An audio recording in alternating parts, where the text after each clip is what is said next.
მოგესალმებით, დღეს შაბათია, საღამოს 9 საათი და თქვენ უყურებთ ვახოს ანაიას რეპორტაჟს.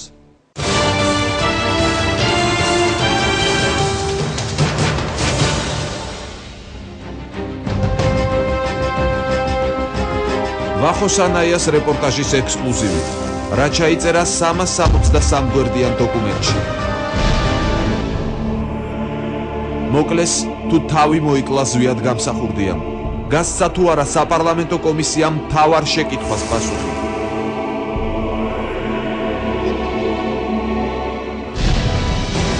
ხუთმეტთვიანი მუშაობის შედეგს პარლამენტში ოფიციალურად გამოქვეყნებამდე პირველად და ექსკლუზიურად ჩვენს გადაცემაში გაგაცნობთ. კომისიის სრული შემადგენლობა სტუმრად ჩვენ სტუდიაში. რა გაგრძელება ექნება გამსახურდია საქმის გამოძიებას.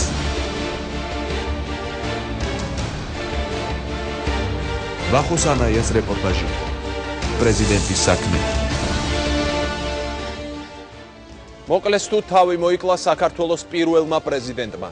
ვახოს ანაიას რეპორტაჟის ექსკლუზივი. დღეს პირველად ჩვენ მოგიყვებით რა ჩაიწერა ზვიად გამსახურდიას გარდაცვალების შემსწავლელი დროებითი საპარლამენტო კომისიის საბოლოო დასკვნაში.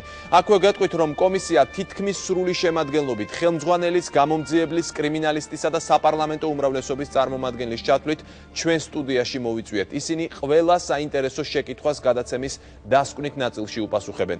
დოკუმენტს სულ რამდენიმე დღეში მომდევნო კვირას პარლამენტის ბიუროს წარუდგენენ. მანამდე კი მის შინაარსს ჩვენ ვგაგაცნობთ კომისიის 15-თვიანი მუშაობის შედეგი. უპასუხა თუ არა მან მთავარ შეკითხვას და რა წერია 363 გვერდიან დოკუმენტში. 15 თვე, 5 ჯერ გახანგრძლივებული უფლებამოსილება. 363 გვერდიანი საბოლოო დოკუმენტი. გამომძიებლებისა და ექსპერტების დასკვნები, საგამოძიებო ექსპერიმენტები. დროებითმა საპარლამენტო კომისიამ მუშაობა დაასრულა. კომისიამ ამისთვის ყველაფერი გააკეთა. ანუ კომისიამ იმდენი იმუშავა, რომ ეს საქმე უკვე ღირებულია, უკვე ღირსია იმისთვის, რომ საგამოძიებოში ისევ დაბრუნდეს, ანუ პროკურატურამ ისევ ახლიდან წამოიწყოს გამოძიება. და ერთხელ და სამუდამოდ ჩვენ ქართულმა ხალხმა უნდა გავიგოთ, რა მოვიდა ჩვენს პრეზიდენტს. მოკლეს, თავი მოიკლა, რა მოხდა. კომისიისთვის თავარი ხელჩასაჭიდი. მოწმეების ურთიერთგამომრიცხავი ჩვენებები, გარემოებათა შეუსაბამობები და საქმიდან გამქრალი მტკიცებებია. ოფიციალურად გამოქვეყნებამდე ჩვენ გთავაზობთ ამონარიდებს კომისიის საბოლოო დასკვნიდან. შემთხვევის ადგილზე სისხლის არარსებობა სხეულის დაზიანებისას, რომელიც სისხლდენას იწვევს, მიუთითებს იმაზე, რომ გვამი გადატანილია დანაშაულის ადგილიდან.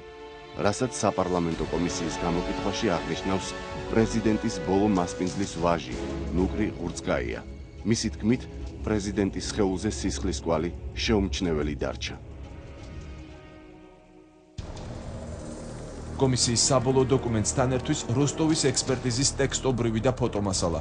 როსტოვის დასკვნა ისეა შედგენილი, რომ არ გამოირიცხება არც მკვლელობა და არც თვითმკვლელობა. კომისიის მუშაობიდან ირკვევა, როსტოვის დასკვნაში მითითებული დაზიანებების მაჩვენებელი არ დაემთხვა იმ დაზიანებების პარამეტრებს, რასაც 20 ვაზნით დამუხტული ავტომატური პისტოლეტის ტეჩკინი იწვევს. იარაღი გარდაცვლილ პრეზიდენტს ხელში ეჭირა, ხელი კი მუცელზე ედო. ამონარიდი როსტოვის დასკვნიდან.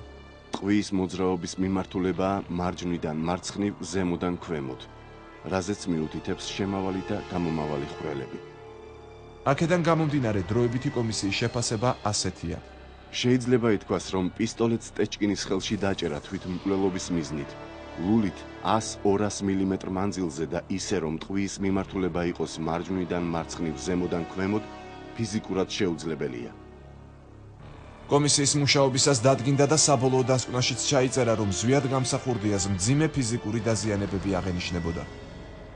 ლევან ჩაჩუამ, დროებითი საპარლამენტო კომისიის 2010 წლის 24 მაისს გამოკითხვისას განაცხადა, რომ ნეკნები მენჯის ძვალი და ბოქვენის ძვალი თავისი თამწლების განმავლობაში არ გატყდებოდა, თუ არ იქნებოდა რაიმე ფიზიკური ზემოქმედება. იგივე შეიძლება ითქვას თავის ქალის დაზიანებების შესახებაც. რაც შეეხება მოწმეების, ზაზა ბურჯანაძის, გოჩა კეკენაძის, ბაჩუკი გვანცელაძის მიერ ნახსენებ ყურის ზედა ნაწილის მოწყვეტას, ექსპერტის თქმით, მას რომ მსგავსი რამ დაეფიქსირებინა, აუცილებლად დაწერდა ამის შესახებ. კომისიას ნებაყოფლობით მისცეს ჩვენება შევარდნაძის მთავრობის ყოფილმა მაღალჩინოსნებმა, თენგიზ კიტოვანმა და ძებნილმა იგორ გიორგაძემ. გიორგაძე კომისიის წევრებს მოსკოვში შეხვდა და პირდაპირ განაცხადა, რომ ზვიად გამსახურდია მოკლულია. პრეზიდენტი ზვიად გამსახურდია. იყო მოკლული. გამოვრიცხავ თვითმკვლელობას. ესე იგი, მივდივართ იქამდე, რომ ეს მოხდა შეასრულეს, ასე ვთქვათ, ეს დავალება იმ ხალხის მეშვეობით, ვინც უშუალოდ იყო ესე პირველი წრე, ვინც მასთან ვერ შემოვიდოდა იქ უცხო. კომისიის დასკვნაში ვერ მოხვდა ედვარდ შევარდნაძის, ანზორ ბალუაშვილისა და გამსახურდიას მთავრობის პრემიერის, მისი თანამებრძოლის ბესარიონ გუგუშვილის ჩვენებები. გუგუშვილი გარდაცვალების დღეს გამსახურდიასთან ერთად იმყოფებოდა. ამჟამად ფინეთში მცხოვრებმა გუგუშვილმა საკუთარი პოზიცია ჩვენს გახმაურებულ გადაცემაში გამოხატა. ეს ეგრეთ წოდებული კომისია მძვინვარეთ არაპროფესიულია. მარტო ის რა დღისო კოკო გამსახურდიამ და კომისიის სხვა წევრებამ მხოლოდ ეხლა ხანს რობიზონ მარგველანთან გასაუბრების დროს გაიგეს თურმე რომ იმაში რა ქვია სტეჩკინში მაკაროვის ტყვიები მიდის. კომისია აგროვებს არა სერიოზულ მასალებს, არამედ აი როგორც ეხა წყალწაღებული ხავს ეჭიდებიან. ეს არის ერთ-ერთი ხავსი. კონსტანტინე გამსახურდიამ ჩვენთან ინტერვიუში განაცხადა, რომ მან მიმართა ფინეთის პროკურატურას, რომ ის შეკითხვები, რაც აქვს ბატონ ბესარიონთან, ფინეთის პროკურატურამ დაუსვას. ამ შემთხვევაში თქვენი პოზიცია როგორია? ფსიქიატრს მიმართოს, ფსიქიატრს. კომისიის მუშაობასთან დაკავშირებით საკუთარი პოზიცია აქვთ პირადი დაცვის წევრებსაც. ადამიანებს, რომლებიც ბესარიონ გუგუშვილთან ერთად ბოლო წუთებამდე ზვიად გამსახურდიასთან იყვნენ. რობინზონ მარგველანმა და ბაჩუკი გვანცელაძემ ჩვენს გადაცემაში მიიღეს მონაწილეობა და თვითმკვლელობის ვერსიაზე ილაპარაკეს. ოთახში დამხვდა შეთანხმება, რომ პრეზიდენტი იყო ოდნავ წამოწეული გვერდულად ლოგინის დაფაზე ედო თავი და იარაღი ჰქონდა აი ეს. მე კიდევ ერთხელ ვიმეორებ მთელი ერის ღვთისა და ღმერთის წინაშე, რომ მე არ დამინახავს, რომ ვინმეს მიედოს იარაღი ბატონის ზვიადისთვის და ესროლოს. მაგრამ არც ის დამინახავს, რომ ბატონ ზვიადს ქონოდა იარაღი მიდებული შუბლზე და მას ესროლოს. მე გეუბნები თვითონ ის სიტუაცია, რაც მე ფეხი გადავადგის ზღურბს და შევხედე და დამხვდა. აი ეს. აქედან გამომდინარე მე ვამბობ, რომ ეს იყო თვითმკვლელობა. გარდაცვლილ პრეზიდენტზე იარაღის გარდა განადგურებულია დანაშაულის ყველა კვალი. განსაკუთრებულ ყურადღებას იქცევს საგნების ის მონაკვეთები, სადაც ძნელია სისხლის კვალის განადგურება. კერძოდ იატაკის ღარები, ტანსაცმლის ნაკერები, ღილები და ჯიბის სარჩული. თვითმხილველები პრეზიდენტის გვამს აღწერენ სხვადასხვანაირად. რობიზონ მარგველანი და ბაჩუკი გვანცელაძე უთითებენ, რომ პრეზიდენტს იარაღიანი ხელი მუცელზე ჰქონდა დადებული. ხოლო კარლო ღურწკაია აღნიშნავს, რომ პრეზიდენტს მარჯვენა ხელი გაშლილ მდგომარეობაში საწოლიდან გადმოვარდნილი ჰქონდა. კომისიის წევრებმა სცადეს პირველი პრეზიდენტის ბოლო დღეების სურათის აღდგენა. სამეგრელოში ჩატარდა ექსპერიმენტები, რომელსაც ექსკლუზიურად რამდენიმე დღის განმავლობაში ჩვენი გადამღები ჯგუფი ესწრებოდა.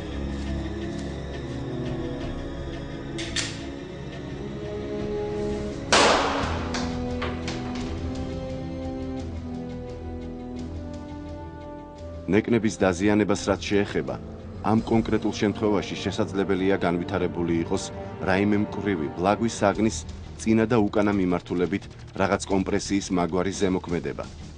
რას შეეძლო გამოეწვია ბოქვენის ძვლისა და მენჯის ძვლის მოტეხილობა. ბოქვენის ძვლის ზედა ტოტისა და საჯდომის ძვლის ქვედა ტოტის მოტეხილობა აღწერილობიდან გამომდინარე განვითარებული უნდა იყოს ბლაგვი მექანიკური ზემოქმედებით. სამეგრელოში ერთ-ერთ სოფელში აღმოჩნდა ორი ადამიანის გვამი. კომისია ვარაუდობს, რომ ისინი პრეზიდენტის დაცვის წევრები გოგაძე და ჭინჭარაული არიან. დაცვის წევრები 17 წლის წინ უგზო-უკლოდ დაიკარგნენ. იდენტიფიკაცია ახლაც გრძელდება. უახლოეს მომავალში ექსპერტიზის შედეგი გამოქვეყნდება. რიცხავი ჩვენებებია გამსახურდიას ბოლო დღეების შესახებ. ერთმანეთს არ ემთხვევა ჩვენებები პრეზიდენტის უკანასკნელ მარშრუტთან დაკავშირებით. ჯიხაშკარიდან ბოლო მასპინძლის სახლამდე ძველ ხიბულაში. საბოლოოდ კომისია მიდის დასკვნამდე, რომ თვითმკვლელობა უნდა გამოირიცხოს. დასკვნას ოფიციალურად ორ შაბათს პარლამენტს წარუდგენენ. დეპუტატების დიდი ნაწილი ამ თემაზე საუბრისგან ჯერჯერობით თავს იკავებს. და ახლა წარმოგიდგენ ჩვენი გადაცემის სტუმრებს საქართველოს პირველი პრეზიდენტი ზვიად გამსახურდიას გარდაცვალებასთან დაკავშირებული საკითხების შემსწავლელი დროებითი საპარლამენტო კომისიის წარმომადგენლები. თავმჯდომარე პირველი პრეზიდენტის შვილი ბატონი კონსტანტინე გამსახურდია, მოგესალმებით, ძალიან დიდი მადლობა. კომისიის წევრი დეპუტატი უმრავლესობის წარმომადგენელი ბატონი ლაშა თორდია, მოგესალმებით ბატონ ლაშა, დიდი მადლობა სტუმრად მობრძანებისთვის. კომისიის მოწვეული სპეციალისტები, გამომძიებელი ბატონი ზურაბ ბაცანაძე, ექსპერტი, კრიმინალისტი ბატონი გია დეკანოზიშვილი და იურისტი ბატონი ალექსანდრე ბარამიძე. მივესალმები ყველა სტუმარს და პირველი შეკითხვა მინდა დაუსვა ბატონ კონსტანტინეს. ბატონ კონსტანტინე, რა არის ამ კომისიის მუშაობის შედეგი? კომისია დაასრულა პრაქტიკულად მუშაობა, რისი თქმა შეგიძლიათ დღეს ჩვენი მოსახლეობისთვის, ჩვენი მაყურებლისთვის, რომელსაც შეექმნა დიდი მოლოდინი ამ კომისიის მუშაობის შედეგად?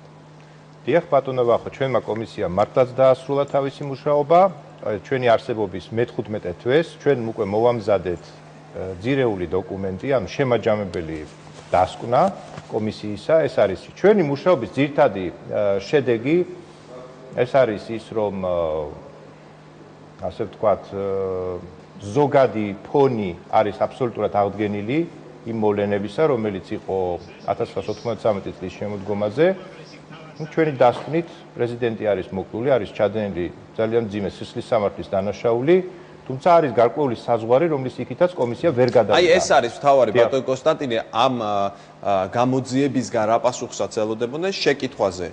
თავი მოიკლა თუ მოკლეს პირველი პრეზიდენტი. კაფიო პასუხი ამაზე თქვენი კომისიის. არის კაფიო პასუხი, ანუ ჩვენს მიერ მოპოვებული მასალებით გაბათილებულია ყველა ის ასე ვთქვათ მოსაზრება, რომელიც არსებობდა აქამდე და რომელიც ინტენსიურად ვრცელდებოდა მასმედიების საშუალებით საქართველოში და საქართველოს ფარგლებს გარეთ. ბატონ ლაშა, თქვენც მინდა გკითხოთ, თქვენ ხართ კომისიის წევრი, ასევე ხართ უმრავლესობის წარმომადგენელი, ხელისუფლების წარმომადგენელი. ამ კომისიის მუშაობის კიდევ ერთხელ გავიმეორებ, თავარ შეკითხვაზე ალბათ უნდა ეპასუხა ყოველ შემთხვევაში. ასე იყო ეს ყველაფერი წარმოდგენილი, თავი მოიკლა თუ მოკლეს პირველი პრეზიდენტი. თქვენ კომისიის წევრს რისი თქმა შეგიძლიათ? საბოლოოდ იმისათვის, რომ ჩვენ ვთქვათ, რომ ეს იყო მკვლელობა, აუცილებელი ამისთვის იყოს შესაბამისი მტკიცებულებები წარმოდგენილი, ამიტომ ეს არის ძალიან მძიმე ბრალდება, თუმცა ის განსხვავებები, რომელიც ჩვენებებში არის წარმოდგენილი იმ ადამიანებისა, რომლებიც კომისიამ დაკითხა, ჩვენ გვაძლევს ეჭვს იმისა, რომ დამატებით იყოს საგამოძიებო მოქმედებები ჩატარებული იმისათვის, რომ საბოლოოდ დადგინდეს თუ რა მოხდა. სამწუხაროდ არ იყო ჩატარებული გვამზე სასამართლო სამედიცინო ექსპერტი და თავის დროზე, რაც არის ერთ-ერთი მთავარი შეცდომა მაშინდელი ხელისუფლების თუ ოჯახის თუ ასე შემდეგ, ვინაიდან ბევრ კითხვაზე ამ შემთხვევაში პასუხი ნამდვილად პირდაპირ იქნებოდა გაცემული, თუმცა არ არის ჩატარებული სასამართლო სამედიცინო ექსპერტიზა, ეს მხოლოდ ჩატარდა 14 წლის შემდეგ, გარდაცვალების შემდეგ ვიძახი. თუმცა თვითონ დასკვნაც ისე არის შედგენილი, რომ ნებისმიერ ექსპერტს, რომ მოუწიოთ აქ 10 ექსპერტი, 10-ვე ექსპერტს ექნება შესაძლებლობა, რომ სხვადასხვა მხრიდან გამოიტანოს სხვადასხვანაირი დასკვნები. ანუ თქვენ მიგაჩნიათ, რომ აი ესეთ კაფიოთ თქმა დღეს არ შეგიძლიათ თავი მოიკლა პრეზიდენტმა თუ ის ნამდვილად კაფიოთ ამის თქმა არ შემიძლია, მე შემიძლია ვთქვა, რომ ის რაც იყო აქამდე გამოკვლეული და იყო ნათქვამი, რომ ეს ხო თვითმკვლელობა, მთელი რიგი გარემოებები დღეს არსებულ სისხლის სამართლის საქმეში ბადებს ძალიან დიდ ეჭვებს. ბადებს იმიტომ, რომ გამოკითხული პირებისგან ზოგიერთი მათგანი ასახელებს სხვა დროს გარდაცვალების, ზოგიერთი მათგანი ასახელებს სხვა მარშრუტს გადაადგილების და ასე შემდეგ. ამიტომ ყველაფერი არის კომპლექსურად დასალაგებული და რაც კიდევ ძალიან მთავარია.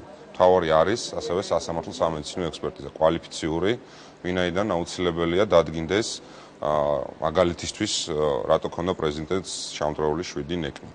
რატო იყო დაშლილი, თქვა, თავის ქალა 140 ნაწილად. რატო იყო ტყუის ტრაექტორია ისეთი, რომელიც არ შეესაბამებოდა ახლდან ნასროლ მასრას თუ იარაღს.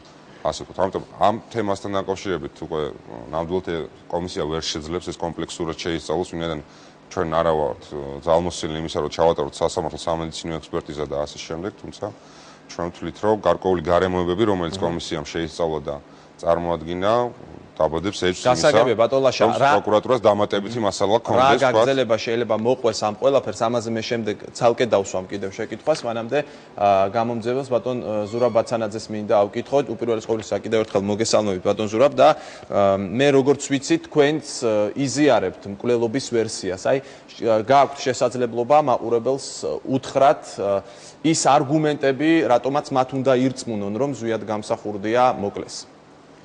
ამ ეტაპზე ახლა პირდაპირ რო გამოცხადო რომ მოკლულია მე მაგის უფლება არ დამაჩნია იმიტომ რომ არა მაქვს თვითაღიარებითი ჩვენება არ არის გვამი ხელმეორედ ამოღებული და ისე რომ კატეგორიულად გამოცხადო რომ ეს არის თვითმკვლელობა ამ ეტაპზე ვერც დავადასტურებ და ვერც უარყოფ არის მეორე და ძირითადი რომელსაც პრეზიდენტს აი ძირითადად ის მამოძრავებელი რომელიც რიცხავს თვითმკვლელობას ეს არის სხეულზე მრავლობითი დაზიანებები ძვლების რომელიც ესე იგი შეუძლებელს ახდის ნორმალურად მოაზროვნე ადამიანმა რომ განსაცვლოს სიკვდილის წინ ადამიანმა თვითნებურად მოიტეხა ხრანეკნი ბოქვენის ძვალი მენჯის ძვალი აი ყოველი ამის შემდეგ როდესაც საბოლოოდ იქნება მასალები გადაგზავნილი და შესწავლილი იმის შემდეგ შემიძლია უკვე კატეგორიულად გამოცხადო თუ რა იყო მაშინ რა მოხდა მაშინ ბატონ გია დეკანოზიშვილს მინდა მიმართო ექსპერტ კრიმინალის ბატონ გია მე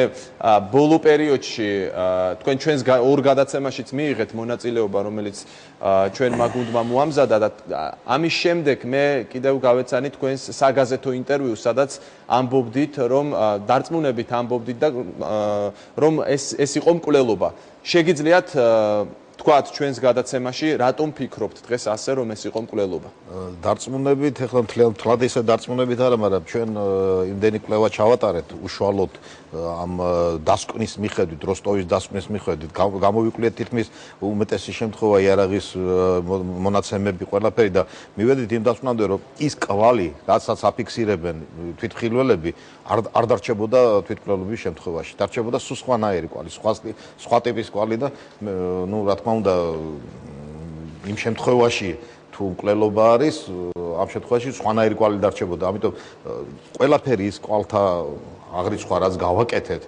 აბსოლუტურად მიდის იქითკენ რომ თვითმკვლელობას ადგილი არ ქონია აი ეს შემიძლია თქვა მე რა თქმა უნდა წარმოდგენილი მაქვს იარაღის მონაცემები მოახდინეთ ექსპერიმენტალური ლაბორატორიაში გასროლა მოახდინეთ ამ ექსპერიმენტ ლაბორატორიიდან მე ამოვიღეთ ეს ყველაფერი სურათები და დასურათებულია თვითონ და თქვენ წარმოიდგინეთ შემიძლია წარმოგიდგინოთ კიდეც რომ სტეჩკინის მოდელის იარაღი რომელსაც ხო გეუბნებით იმხელა ჯერ ერთი რომ გრძელი ლულა აქვს მეორეც ერთი რომ შიგნით წარმოიქმნება 2000 ატმოსფერომდე წნევა და ადამიანი რომ შუბლზე მიიდებს იმ იარაღს და მოახდენს გასროლას რამხელა დაზიანებები შეიძლება გამოიწვიოს ამ იარაღმა უმეტეს შემთხვევაში შუბლის ძვალი იქნებოდა განგრეული აუცილებლად. გასაგებია კომისიის კიდევ ერთ წევრს იურის ბატონ ალექსანდრე ბარამიძეს მინდა დაუსვა შეკითხვა ბატონ ალექსანდრე ჩვენ ვსაუბრობთ ახლა იმის შესახებ თუ რა გააკეთა კომისიამ რა სამუშაო ჩაატარა მაგრამ მანამდე მიმდინარეობდა ამ საქმეზე მუშაობა და თქვენ თუ შეგიძლიათ გვითხრათ ასე ვთქვათ როგორც იურისტმა 94 წლიდან მოყოლებული 95 16 და ასე შემდეგ წლები რა გაკეთდა იმისთვის რომ ზვიად გამსახურდია საქმე გახსნილიყო და ზვიად გამსახურდია საქმე არ ყოფილიყო ესეთი ბუნდოვანი როგორც უკვე დღეს არის და ძალიან ბევრი გაურკვევლობაა ძალიან ბევრი შეკითხვა ჩდება პასუხი ამ კითხვაზე არის ძალიან მარტივი და სწორხაზოვანი ძალიან ცოტა რამ გაკეთდა თითქმის შეიძლება ითქვას რომ არაფერი არ გაკეთდა იმისთვის რომ საქმე გამოძიებულიყო ყოველმხრივ ობიექტურად და სრულად რასაც საპროცესო კანონმდებლობა საგამოძიებო ორგანოებს ავალდებულებს რო არ ვიყო უბრალოდ ესე იგი ფაქტებს რო დააფუძნა ასეთი დასკვნა გეტყვით უბრალოდ რა გაკეთდა 1994 წლის იანვარ თებერვალ მარტის თვეში სისხლის სამართლის საქმე ზვიად გამსახურდიას გარდაცვალების ფაქტზე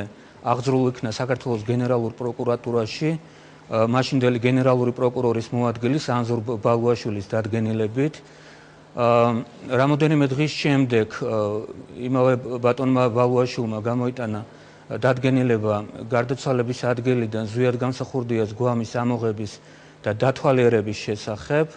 ამის შემდეგ 1994 წლის თებერვალში, კერძოდ 17 თებერვალს სოფელ ჯიხაშკარში ვალიკო ზარანდიას სახლის მიმდებარე ტერიტორიიდან ამოღებული იქნა ზვიად გამსახურდიას ნეშტი, შემდეგ გადასვენებული იქნა სენაკის აეროდრომზე, სადაც იგი ძალიან ზედაპირულად დაათვალიერა 21 კაცისგან შემდგარმა კომისიამ, რის შემდეგაც ნეშტი გადაიყვანეს გროზნოში. ამის შემდეგ დაიკითხა სულ რამოდენიმე პირი, ვალიკო ზარანდია მისი მეუღლე, არ დაიკითხნენ გარდაცვალების ზვიად გამსახურდიას გარდაცვალების დროს მის გვერდით ყოფი პირები იმ დროისთვის არც ერთი დაცვის წევრი, არც იმ სახლის მესაკუთრე და მისი მეუღლე, სადაც გარდაიცვალა ზვიად გამსახურდია, არ მოხდა შემთხვევის ადგილის დათვალიერება, არ მოხდა შემთხვევის ადგილიდან ასე ვთქვათ ამოღება რაიმე მტკიცებულებების და აი ამის შემდეგ 1994 წლის 10 მარტს მიღებული იქნა დადგენილება, რომ შეწყდა სისხლის სამართლის საქმე იმის გამო, რომ არ არსებობს დანაშაულის ნიშნები, რომ ადგილი ჰქონდა თვითმკვლელობას. აი ეს იყო სულ რაც გაკეთდა. გასაგებია. ეს არის ბატონ კონსტანტინე, ჩვენ ბატონი ალექსანდრე საუბრობდა, ეს არის შევარდნაძის მმართველობის პერიოდი. თქვენმა კომისიამ ვერ მოახერხა ედვარდ შევარდნაძის დაკითხვა. არ მიგაჩნიათ, რომ შევარდნაძის პასუხები კიდევ უფრო შეავსებდა თქვენს დასკვნას და კიდევ უფრო საინტერესო ფაქტებს აღმოაჩენდით. რატომ ვერ დაკითხეთ ედვარდ შევარდნაძეს? სხვათა შორის, როდესაც ჩვენ მუშაობდით, ჩვენი შემოქმედებითი ჯგუფი, ჩემს ასე ვთქვათ, პარლამენტში შემოსვლამდე მუშაობდა ფილმზე დინების საწინააღმდეგოდ, ჩვენ ესე ვთქვათ, ჩამოვართვით ინტერვიუ ედვარდ შევარდნაძეს და ჩვენთვის მისი პასუხები წინასწარ ცნობილი იყო. მან მაგალითად ასეთი რამ თქვა, ეს რომ ყოფილიყო მკვლელობაო, მაშინ მე მეცოდინებოდაო პირველის ყოვლისა და ჩემი დაგეგმილი იქნებოდაო და ეს მე არ დამიგეგმიაო, ეს სიტყვასიტყვით თქვა მან ასეთი პასუხი და ეს ჩვენ დაფიქსირებული გვაქვს, ჩაწერილი გვაქვს. თუ არ ვცდები 2006 წელს. თქვენ პირადად დღეს შევარდნაძესთან რამე შეკითხვები დაგჭათ? არა, ჩვენ შევარდნაძესთან არ ქონია არნაირი შეხება და არ ფიქრობ, რომ მისი მოწვევა ჩვენ რამეს მოგვიტანდა. იმ შემთხვევაში თუ სახელმწიფო სერიოზულად ჩაერთვება თავისი ბერკეტებით და თავისი რესურსებით, რასაკვირველია, მათ შეუძლიათ დაიბარონ ედვარდ შევარდნაძე და ასე ვთქვათ, გაესაუბრონ. მე გულისხმობ თუნდაც რესპუბლიკის. მაგრამ თქვენ საპარლამენტო კომისია ხართ. პარლამენტმა მოგცათ მანდატი იმისთვის, რომ იმუშაოთ. თქვენ არ შეგიძლიათ? არ მოუწიათ ის მანდატი, ჩვენ გვაქვს დროებითი კომისიის სტატუსი და დროებითი კომისიის სტატუსი არ გვაძლევს ჩვენ იმის საშუალებას, რომ დავიბაროთ ყოფილი ფუნქციონერები, ვინაიდან ისინი დღეს უფლებრივად გათანაბრებული არიან ჩვეულებრივ მოქალაქეებთან. ჩვენთან თანამშრომლობის ვალდებულება დღეს აქვს ნებისმიერ სახელმწიფო სტრუქტურაში მომუშავე პირს, მაგრამ არა ყოფილ თანამდებობის პირს. მაგალითად, იგივე თენგის სიგუა, იგივე თენგის კიტოვანი და გიორგაძე, ისინი ჩვენთან თავიანთი კეთილნებით თანამშრომლობდნენ, თორე ჩვენ არანაირი ბერკეტები არ გაგვაჩნდა მათთან, რომ ისინი გვეიძულებინა დავუშვათ მოსულიყვნენ და მოეცათ ჩვენთვის ჩვენება. ეს რაც შეეხება ამ ერთ საკითხს. ახლა რაც შეეხება მეორე საკითხს, რაც ბატონმა ლაშამ თქვა, მეც თქვი, წეგან მოგახსენეთ, რომ ჩვენ მივადექით გარკვეულ საზღვარს. და ეს საზღვარი არის სწორედ თუ ესე იგი აქ ლოგიკა ასეთია, რომ თუ კი ეს არ იყო თვითმკვლელობა და თუ კი თვითმკვლელობა არის გაბათილებული, აქ არის მხოლოდ ერთი შესაძლებლობა და ეს არის მკვლელობა. ამ ჩემი ლოგიკა აქ მხოლოდ ასეთი მარტივია. ბატონ ლაშას მინდა ვკითხო. ბატონ ლაშა, აი ლოგიკა ესეთია, თუ კი არ არის თვითმკვლელობა, უნდა იყოს მკვლელობა. თუ კი არის მკვლელობა, მაშინ ამის უკან კონკრეტული დამნაშავეები უნდა მოიაზრებოდნენ.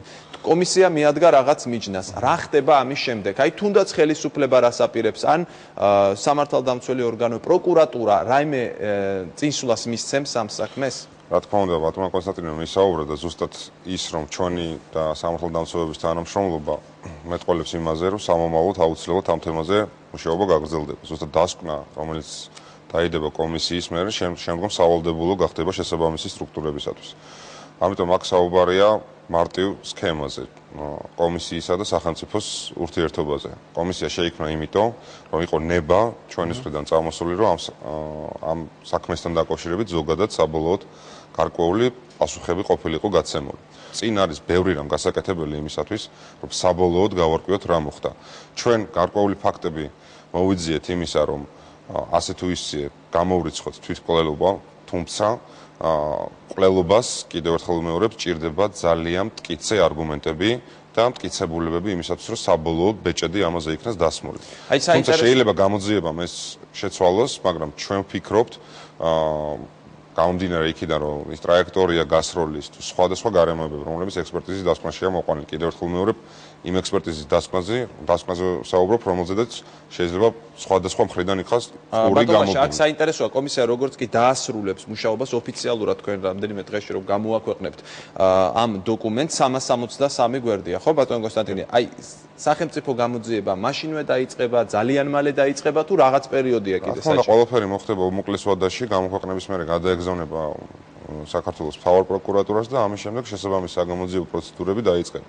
და ეს საჯარო იქნება ყოველთვის აუცილებლად. აბა რისთვის იქნა კომისია ზოგადად შექმნილი და რისთვის იყო ყველაფერი ეს გაკეთებული. ზუსტად იმისათვის, რომ საბოლოოდ რაღაც შედეგამდე მივიდეთ. თუმცა კიდევ ერთხელ ვიმეორებ, არის ძალიან ბევრი პრობლემა, რომელიც კიდევ საჭიროებს დამატებით ექსპერტიზას დამატებითი ადამიანების მხრიდან. ამ საქმეში ბატონ კონსტანტინე დაგისვამთ შეკითხვაზე, შემდეგ ბრძანეთ ძალიან მნიშვნელოვანი როლი აქვს დამეთანხმებით ალბათ ბესარიონ გუგუშვილს, იმიტომ რომ ეს არის ადამიანი, ვინც ბოლო დღეების განმავლობაში იმყოფებოდა პირველ პრეზიდენტთან ერთად.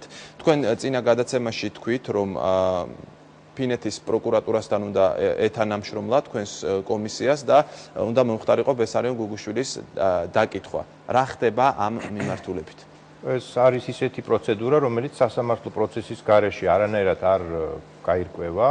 ჩვენ მივიღეთ პასუხი ფინეთიდან და იქ საუბარია სწორედ სასამართლო პროცესზე. და ჩვენ როგორც არა ვართ ის ინსტანცია, რომელსაც შეუძლია სასამართლო პროცესი აღძრას. ახლა რაც შეეხება ბატონი ლაშას ნათქვამს, მე მას სავსებით ვეთანხმები, რომ ჩასატარებელია დამატებითი ღონისძიებები. მართალია ჩვენ გამოვავლინეთ ადამიანთა გარკვეული წრე, რომელთაც შესაძლოა ძალიან ფასეული ინფორმაციები ჰქონდეთ პრეზიდენტის გარდაცვალებასთან დაკავშირებით. ეს ადამიანები უნდა დაიკითხონ. ხო, ჩვენ ვერ მოახერხებთ თუნდაც რამდენიმე უშიშროების, ასე ვთქვათ, ჩინოსნის მოსმენა გამოკითხვა. ჩვენ არ შეგვიძლია დაკითხვა, ჩვენ გვაქვს მოსმენა გამოკითხვები, ხომ? ეს ვერ შევძელით. ამას ჭირდება სულ სხვა რესურსი, ამას ჭირდება სულ სხვა ბერკეტები და მე ვთვლი, რომ ეს შესაძლებელი იქნება მომავალში, ანუ უკვე სხვა ფორმატში და სხვა ინსტანციის. ანუ ძალიან მნიშვნელოვანია ეს რამდენად სწრაფად მოხდება, იმიტომ რომ საზოგადოებაში არის ძალიან დიდი მოლოდინი და ძალიან დიდი რეზონანსი აქვს. ჯერ კიდევ არის საკმარისი რესურსი იმისა, რომ ეს საქმე იქნეს გამოძიებული ამომწურავად, სრულად და არანაირი ეჭვი აღარ დარჩეს საზოგადოებას იმასთან დაკავშირებით, თუ როგორ დაიღუპა საქართველოს პირველი პრეზიდენტი. გასაგებია, ბატონ ზურაბ ბაცანაძეს მინდა მივცე შესაძლებლობა, ბატონ ზურაბ, თქვენ გადაცემის დაწყებამდე, როცა ჩვენ საუბრობდით, თქვით, რომ გინდათ რაღაც ამონარიდების და ციტატების მოხმობა და მე გაძლევთ ამის საშუალებას. დიახ, მოგახსენებთ. ათ მოწვეულმა სასამართლო სამედიცინო ექსპერტმა გაგვაცნო და შეისწავლა როსტოვის დასკვნა, მოგცვა ესეთ კითხვებზე პასუხი. დასმულ კითხვებზე გაგვცვა ასეთი პასუხი: რა შეეძლო გამოეწვია მარჯვენა და მარცხენა მხარეს ნეკნების დაზიანება? პასუხი: აქ არის არაპირდაპირი მოტეხილობები, დაზიანების მიმყენებელი ძალა მოდებული იყო მათგან დაშორებულ მიდამოში. ნეკნების დაზიანებას რაც შეეხება ამ კონკრეტულ შემთხვევაში შესაძლოა განვითარებულიყო იყოს რაიმე მკვრივი ბლაგვის საგნის წინა და უკანა მიმართულებით რაღაც კომპრესის მაგვარი ზემოქმედებით. შემდეგ შეკითხვაზე ბოქვენის ძვლისა და მენჯის მოტეხილობაზე. ბოქვენის ძვლის ზედა ტოტისა და საჯდომის ძვლის ქვედა ტოტის მოტეხილობა აღწერილობიდან გამომდინარე განვითარებული უნდა იყოს ბლაგვი მექანიკური ძალის ზემოქმედებით. დაზიანებიდან დაშორებულ მიდამოში ზემოქმედებით. ახლა თუ გავითვალისწინებთ შემდგომს, რომ როდესაც როსტოვის დასკვნაში მოცემულია შემთხვევის ადგილიდან სასვენებლის ამოსვენება, მასზე არ არის ადრე როგორც გაიჟღერა სასვენებლის გაწეხვა და გაწეხვის შემთხვევები. სასვენებელი არის აბსოლუტურად ნორმალურ მდგომარეობაში. უბრალოდ აქ არის თვითონ ფიცრები ოდნავ დეფორმირებული. აი ეს გვაძლევს იმ საფუძვლიანებს, რაზეც წეგან ბატონმა კონსტანტინე მისაუბრა. ამის შემდეგ კიდევ შემდეგი თვითონ უშუალო დაცვის წევრები და თვითმხილველები ყოველგვარი ზედმეტი გაუგებრობის გამო ვერ არსახელებენ გადაყვანის თარიღს, გარდაცვალების ზუსტ დღეს, როდესაც ერთ-ერთი მოწმის ჩვენებით უკვე მისთვის ცნობილია, რომ პრეზიდენტი დილის 10 საათზე 30 რიცხვში 30 დეკემბერს იძახის, რომ 10 საათზე და 30 წუთზე მე ვიცოდი, რომ პრეზიდენტი გარდაცვლილი იყო. საიდან ხდება, რომ თვითონ დაცვის წევრები იძახიან 31-ს, 30-ს, როცა 31 თენდებოდა და ესეთი შემდგომ ისეთი უსუსური მტკიცებულებები, რომელიც თან აქ ხდება რამდენ კაცში, 6-7 კაცში ხდება, რომელიც ვერ იხსენებს ვერცერთ დეტალს კონკრეტულად. ოჯახის საბოლოო მასპინძელი უკანასკნელი მასპინძელი კარლო ღურცკაია პრეზიდენტს ამოცნობას ახერხებს თუ კი რო ვკითხეთ როგორ ამოიცანე პრეზიდენტი ჯერ იქამდე დაახასიათა პრეზიდენტი როგორც არაადეკვატურად რაღაც გაუგონარი რაღაც მონაცემებით მხოლოდ და მხოლოდ ერთი მტკიცებულება ქონდა რომ იგი ამოიცნო ზედატუჩით მეტი მას პრეზიდენტი ფაქტობრივად არ უნახია გასაგებია ბატონ გია თქვენ მინდა დაგისვათ შეკითხვა აი თქვენი მიმართულებით კიდევ რა სამუშაოებია ჩასატარებელი, რისი ჩატარებაც ვერ მოახერხა კომისიამ, რომ უფრო მეტი სიცხადე შევიდეს ამ საქმეში. რა თქმა უნდა, ახლა აქ უკვე ჩვენ ეს ლაბორატორიული გზით გამოვიკვლიეთ პატარა, მაგრამ აქ უნდა აი ფუძეშივე უნდა მოეკიდოს ხელი და თავიდან ბოლომდე გათამაშდეს ის სცენა, რაც გარკვეულ ხარჯებთან არის დაკავშირებული, რომელი ხარჯების გაწევა მაგალითად ჩვენ კომისიას არ შეეძლო და ვერც გაწევდა. უნდა ჩატარდეს სასამართლო საგამოძიებო ექსპერიმენტი ყველაფერზე უნდა იყოს დაწვრილებით პასუხი გაცემული. ჩვენ რაც შევძელით ძირითადი რაც გავაკეთეთ, რაზედაც მიგვიწვდებოდა ხელი, ის შევასრულეთ და იქიდან გამომდინარე. მე შემიძლია პატარა ციტირება გაგიკეთოთ აქ დასკვნიდან თუ რა აი მარტო ის რომ ავტომატური პისტოლეტის სეჭკინი ლულიდან ტყის გამოტყორვის ენერგია არის 358-დან 353 ჯოულამდე. ნუ წარმოიდგინეთ ახლა სეჭკინის მოდელის იარაღს ლულის მოძრაობა არა აქვს, ასე არის მყარი ლულა, ეგრევე კორპუსზე მიმაგრებული ლულა და მთლიანად ეს ენერგია, გამოტყვის ენერგია გადაეცემა საკეთს და ავტომატურად საკეთის ენერგია გადაეცემა სახელოს, ხო? და სულ ცოტა ხელიდან უნდა გავარდნო და კილო ნახევრის, ახლო კილო 420 გრამია მაგრამ კილო ნახევარი იარაღი სრული მკიდი სრული დატენვით თან იძახიან ეს მოწმეები რომ დასუსტებული იყო სუსტ ადამიანს ეხლა არც ისეთი გახევება არ მოუვიდო და გასროლის მომენტში რომ ისე მოეჭირა ხელი რომ იარაღი არ გავარდნოდა და როგორც აგი გამოკითხვებიდან ვიცი და დაკითხვის ოქმებიდან პროკურატურის მუცელზედო ხელი ეს ამას მე ყველანაირად გამოვრიცხავ გასაგები ანუ ამ მიმართულებით კიდევ ბევრი სამუშაოა ჩასატარებელი კიდევ ბევრი სამუშაოა ჩასატარებელი ძირითადად სრული რეკონსტრუქცია უნდა მოხდეს ერთი შემთხვევისაც თვითმკვლელობის შემთხვევისაც და მკვლელობის შემთხვევისაც და აი აქედან დადგინდება. კვლავ იურის ბატონ ალექსანდრე ვარამიძეს მინდა მიმართო ბატონ ალექსანდრე 1994 წელს უნდა ჩატარებულიყო თუ არა სახელმწიფო ექსპერტიზა ზვიად გამსახურდიას ცხედარს. რასაკვირველია რა გამოძიება ის გამოძიება როდესაც გვამზე არ ტარდება სასამართლო მოდით განუმარტოთ საზოგადოებას რატომ არ მოხდა ეს ყველაფერი მაშინ და რა უნდა ეღონა სახელმწიფოს რომ ეს ყველაფერი ჩატარებულიყო ექსპერტიზა ისე როგორც წესი და რიგი. სისხლის სამართლის საქმის მასალების მიხედვით თუ იმსჯელებთ ესე იგი დასაბუთება იმისი და ახსნა იმისი თუ რატო არ ჩატარდა ესე იგი სასამართლო სამედიცინო ექსპერტიზა არის ის რომ ზვიად გამსახურდიას ოჯახის წევრები, კერძოდ მისი მეუღლე, ამის წინააღმდეგი იყო. საქმე ის არის, რომ საქმის გამოძიება ყოველმხრივ ობიექტურად და სრულად ეს გამოძიების ვალდებულებაა. თუ ამისათვის საჭიროა ექსპერტიზა და როდესაც გვამია რასაკვირველია საჭიროა ექსპერტიზა, მაშინ ის უნდა ჩატარდეს განურჩევლად იმისა, წინააღმდეგია თუ არა ამისი ოჯახის წევრი. იმიტომ რომ სხვანაირად ვერ დადგება სახელმწიფოს თავისი ფუნქციების შესრულება ჭირდება ყველა შემთხვევაში განურჩევლად იმისა ჩვენ რიგითი მოქალაქეები ვართ თუ არა ამის წინააღმდეგი. და დღეს ექსჰუმაცია თქვენი აზრით მიზანშეწონილი იქნება? გასცემს რაიმე პასუხებს, შეკითხვებს პასუხებს? ჩემი აზრით კი, თუმცა ეს ჩემი მოსაზრებაა მხოლოდ და ვარაუდი. ამდენი წლის შემდეგ კიდევ რა შეიძლება იქ გაკეთეს ამის თაობაზე მე ხა სპეციალური ცოდნა არ გამაჩნია, მაგრამ ალბათ უპრიანია ყოველ შემთხვევაში ამის სპეციალისტებმა, კრიმინალისტებმა შეიძლება უფრო კვალიფიციური პასუხი გასცეს. გასაგები, ბატონ კონსტანტინე, თუ კი დადგა საკითხი ასე რომ საჭირო გახდა ექსჰუმაციის ჩატარება, თქვენ როგორც პირველი პრეზიდენტის ვაჟი ემხრობით? მე მივემხრობი ნებისმიერ ღონისძიებას, რომელიც ჭეშმარიტების დადგენაში შეგვიწყობს ხელს. ბატონო ვახო და მე მინდა კიდევ, ასე ვთქვათ, შეჯამების სახით ასეთი რამ მოგახსენოთ. როგორც გამოიკვეთა ჩვენი დღევანდელი საუბრიდან, მთელი გამოძიება ორი ტაქტისაგან შედგება. პირველი ტაქტი შესრულებულია ჩვენს მიერ. თავისთავად ფაქტი, რომ აქ ქვეყანაში, ჩვენს ქვეყანაში შეიქმნა ასეთი კომისია და ასეთი კომისიის შექმნას დამოუკიდებელი საქართველოს ისტორიაში ჯერჯერობით პრეცედენტი არ აქვს. რამდენადაც აქ არის საუბარი პრინციპში არა მხოლოდ კრიმინალისტიკაზე, არა მხოლოდ საგამოძიებო, ასე ვთქვათ, შეფასებაზე, ანუ საპროცესო შეფასებაზე, არამედ ისტორიის ობიექტურ შესწავლაზე და გადამუშავებაზეც. ანუ ეს ყველაფერი ერთად ერთ კომპლექსშია. ეს არის ძალიან სერიოზული ნაბიჯი და მე ვიტყოდი ერთ-ერთი მნიშვნელოვანი ნიშანსვეტი ქვეყნის დემოკრატიზაციის გზაზე. ბატონ კონსტანტინე, ჩვენს მიერ, ჩვენი სახელმწიფოს მიერ იქნა რეალურად გადადგმული ეს ნაბიჯი.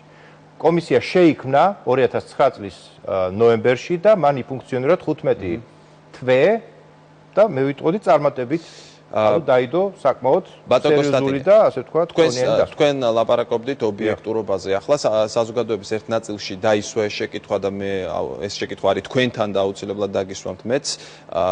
როდესაც პირველი პრეზიდენტის შვილი ხელმძღვანელობს კომისიას, მამის საქმის გამოძიებას, რამდენად ხომ არ შეუშლის ეს ხელს ობიექტურობის დადგენას? ეს შეკითხვა არის თქვენთან და შეგიძლიათ უპასუხოთ. უპირველეს ყოვლისა საზოგადოებას საშუალება ექნება ძალიან მალე გაეცნოს ჩვენი კომისიის დასკვნას, რომელიც იქნება ვებში, ანუ ინტერნეტის საშუალებით იქნება ხელმისაწვდომი.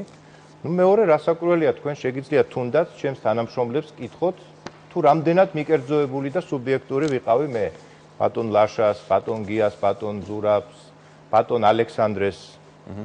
გასაგები, ბატონ ლაშას ვკითხავ მაშინ და შემდეგ უკვე დასკვნის სახით მინდა შევაჯამოთ გადაცემა და ეს თქვენ უნდა გააკეთოთ ბატონ კონსტანტინე, მანამდე ბატონ ლაშას მინდა ვკითხო.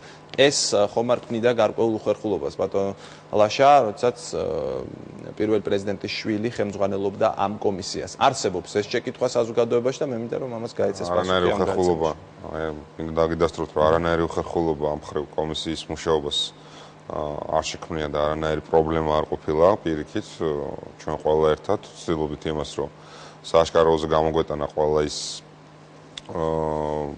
ფაქტი, რომელიც მოხდა ამ დროს. ამიტომ ბატონი კონსტანტინე რომ ვთქვათ, არ ესწრებოდა ზოგიერთ კომისიის ხდომას, იმიყო, რომ იყო ვთქვათ წასული, მე ვატარებდი ზოგ კომისიის ხდომას, მიწვევდით პირებს და ვკითხავდით მას, ამიტომ ამ მხრივ არანაირი პრობლემა არ ყოფილა და არანაირად არ იყო მხოლოდ ბატონ კონსტანტინეზე ის უფლებები, რომელიც ზოგადად კომისიის თავმჯდომარეს ეკუთვნის. ამიტომ ამ ნაწილში მთლიანად დელეგირებული იყო ყველა ის უფლებამოსილება, რომელიც როგორც ექსპერტებზე იყო გადაანაწილებული, ასევე კომისიის სხვადასხვა წევრებს. ამიტომ თუმცა უნდა საბოლოოდ ისევე აღინიშნოს, რომ წინ კიდევ ბევრი რამ არის გასაკეთებელი იმისათვის, რომ საბოლოოდ დასკვნა დადგეს. გასაგებია, ბატონ კონსტანტინე, მოდით შევაჯამოთ ჩვენი საუბარი, იმიტომ რომ დასასრულისკენ მიდის გადაცემა და მინდა გკითხოთ კომისიის დასკვნაში ეწერება ეს ფრაზა, რომ კომისია ფიქრობს, რომ პირველი პრეზიდენტი მოკლულია, თუ არ იქნება ასეთი ფრაზა? ჩვენს მიერ მოპოვებული მასალები და დასკვნები აბათილებენ თვითმკვლელობის ვერსიას დაახლოებით ასეთი რამ. ასეთი ტექსტი იქნება დაახლოებით. კარგი, ჩვენი გადაცემა პრაქტიკულად დასრულდა, თქვენ თუ გსურთ რამის თქმა, შემიძლია მოგცეთ ამის საშუალება. 1993 წლის მიწურულს მომხდარი ამბავი, ანუ ჯიხაშკარი ხიბულას ტრაგედია, ეს არის ალბათ საუკუნის ამბავი.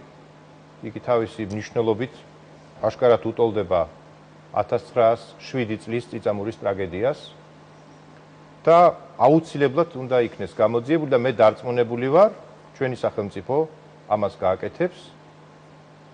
ეს იქნება ძალიან მნიშვნელოვანი არა მარტო ისტორიის წინაშე, ასე ვთქვათ, გარკვეული ხარკის გაღება, არამედ ეს იქნება ძალიან მნიშვნელოვანი ჩვენი ხალხისთვის, ჩვენი საზოგადოებისთვის, გამთლიანებისთვის ამ საზოგადოების და ასევე ჩვენი შთამომავლობისთვის. ანუ პირველი ნაწილი ჩვენ შეგვიძლია ვთქვათ, რომ დაამთავრა კომისიამ თავისი მუშაობა, ეს არის ამ ყველაფრის პირველი ნაწილი და ახლა ჯერი არის უკვე სახელმწიფოზე და პროკურატურაზე. ძალიან დიდი მადლობა, ჩვენი სტუმრები იყვნენ კომისიის თავმჯდომარე პირველი პრეზიდენტის შვილი კონსტანტინე გამსახურდია, კომისიის წევრი დეპუტატი უმრავლესობის წარმომადგენელი ლაშა თორდია, კომისიაში მიწვეული სპეციალისტები. გამომძიებელი ზურაბ ბაცანაძე, ექსპერტი კრიმინალისტი გია დეკანოზიშვილი, იურისტი ალექსანდრე ბარამიძე. ყველა სტუმარს კიდევ ერთხელ გადავუხდი ძალიან დიდ მადლობას. დღევანდელი გადაცემა კი ამით დასრულდა. შევხვდებით ერთმანეთს მომავალ შაბათს საღამოს 9 საათზე პირველ არხზე. ნახვამდის.